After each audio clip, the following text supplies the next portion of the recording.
जय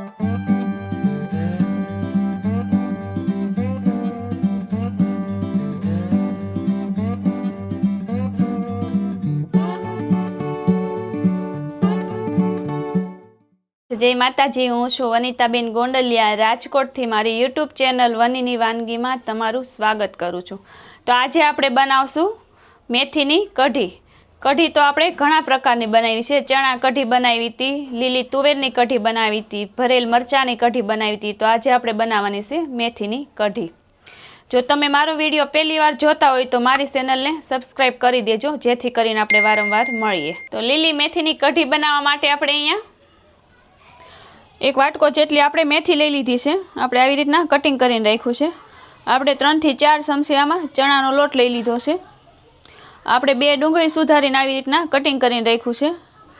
ए आपणे लई लीधी छे, वघार माटे लीधी छे। आपणे आमां લીમડાના પાન થોડાક લઈ લીધા છે। ધાણા આપણે સુધારીને લઈ લીધા છે। આમાં 1 ચમચી જેટલો આપણે ગરમ મસાલો લઈ લીધો છે। આમાં 7 થી 8 લસણની કળી લઈને આપણે આવી રીતના ઝીણું કટિંગ કરી નાખવાનું છે। એ પણ આપણે વઘારમાં નાખવાનું છે, એ લઈ લીધું છે। આમાં 2 આપણે હુકા મરચાં આવે એ લઈ લીધા છે વઘાર માટે। કઢી બનાવવા માટે આપણે અહીંયા સાસ લઈ લીધી છે। અહીંયા આપણે આ બધા રેગ્યુલર મસાલા આવે એ લઈ લીધા છે। આમાં જે જોઈએ આપણે ઉપયોગ કરવાનો છે। અને વઘાર માટે આપણે અહીંયા તેલ લઈ લીધું છે। તો પહેલાં આપણે સાઈઝ લઈ લઈએ।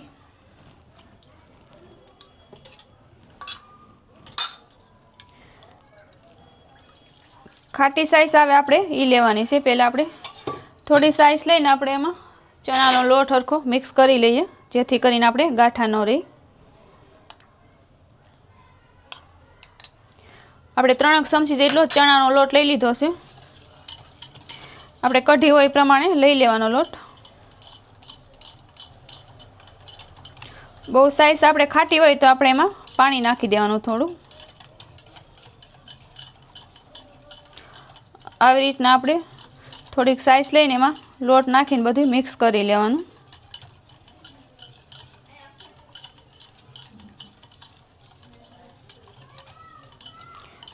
હવે આપણે મિક્સ સરસ થઈ ગયું છે। હવે આપણે વધારાની સાઈઝ છે એ બધી નાખી દઈએ।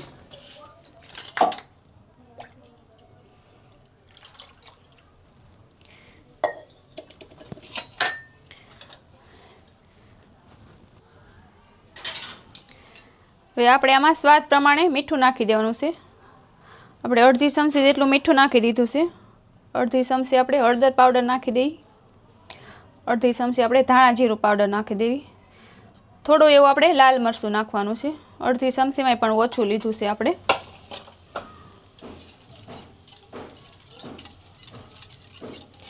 આ બધું પાછું મિક્સ કરી નાખીએ એટલે સરસ થઈ જાય। તો આપણે બેટર સરસ તૈયાર થઈ ગયું છે। આપણે આવી રીતના બેટર તૈયાર કરવાનું છે। તો હવે પહેલાં આપણે ગેસ ચાલુ કરી દઈએ।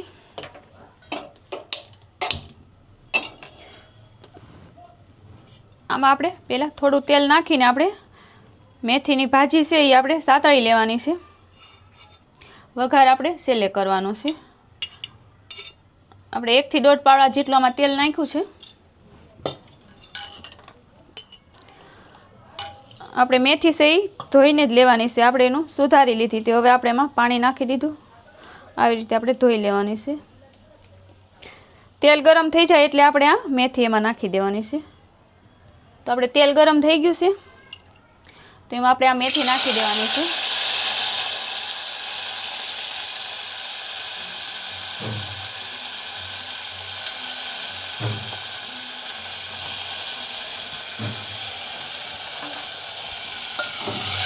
આપણે 1 મિનિટ જેવું આને સાતળવા દેવી મેથીને।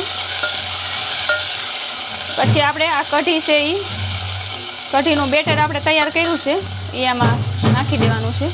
સતળાઈ ગઈ છે, તો હવે આપણે આ બેટર તૈયાર કર્યું છે એમાં એડ કરી દઈએ।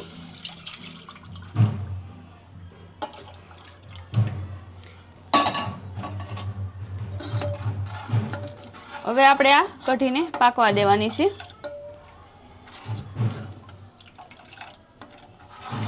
આવી રીતના આપણે હલાવતું રહેવાનું છે। કઢીમાં ઢૂફલી પડે ત્યાં સુધી આપણે કઢીને ઉકળવા દેવાની છે। પછી આપણે છેલ્લે વઘાર કરવાનો છે। તો આપણે કઢી સરસ થઈ ગઈ છે। આવી રીતના આપણે ઢૂફલી પડી ગઈ છે તો આપણે કઢીને નીચે ઉતાર લઈ અને હવે આપણે વઘાર કરવાનો છે. કઢી સરસ પાકી ગઈ છે, આપણે એને અહીંયા નીચે સાઈડમાં રાખી દઈ.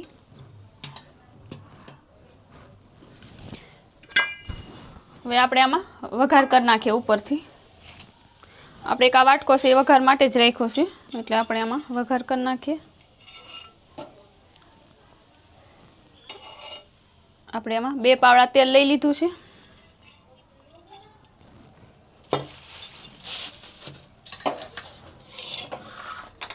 તેલને ગરમ થવા દઈ.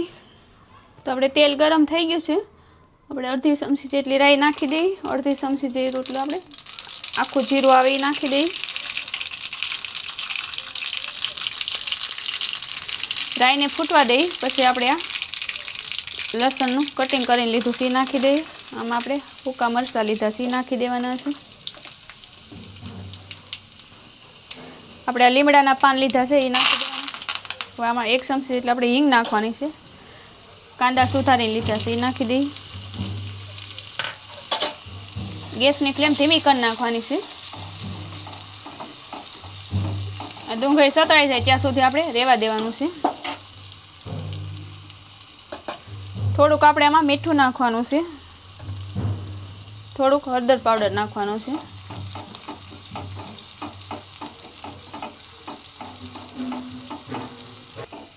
તો આપણે ડુંગળી સરસ સતળાઈ ગઈ છે. હવે આપણે આ વઘારામાં નાખી દેવાનું છે કઢીમાં. ગેસ બંધ કરી દઈ. આપણે થોડી વાર સીબું ઢાંકી દેવાનું છે જેથી કરીને આપણો વઘાર કઢીમાં સરસ બેસી જાય. સુગંધ પણ સરસ આવે.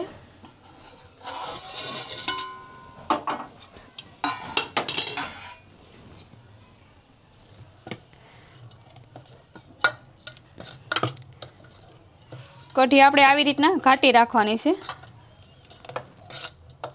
આ કઢીનો ટેસ્ટ બહુ સરસ આવશે. તમે જરૂર એકવાર બનાવજો.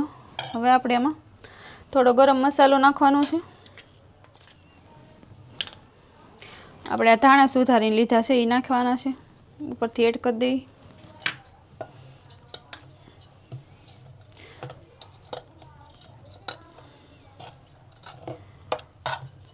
તો સરસ આપણે લીલી મેથીની કઢી તૈયાર છે. હવે આપણે એક બાઉલમાં સર્વ કરી લઈએ. તો આપણે આ મેથીની કઢી તૈયાર છે. મેં એક બાઉલમાં સર્વ કરીને લીધી છે. જો તમને મારો આ વિડીયો પસંદ આવે તો મારી ચેનલને લાઇક કરજો, શેર કરજો ને સબસ્ક્રાઈબ કરજો ને બેલ આઇકન દબાવવાનું ભૂલતા નહીં જેથી કરીને મારા નવા વિડીયોનું નોટિફિકેશન તમને મળે. નેક્સ્ટ રેસીપી તમે કઈ જોવા માંગો છો એ પણ મને કમેન્ટમાં જરૂર જણાવજો.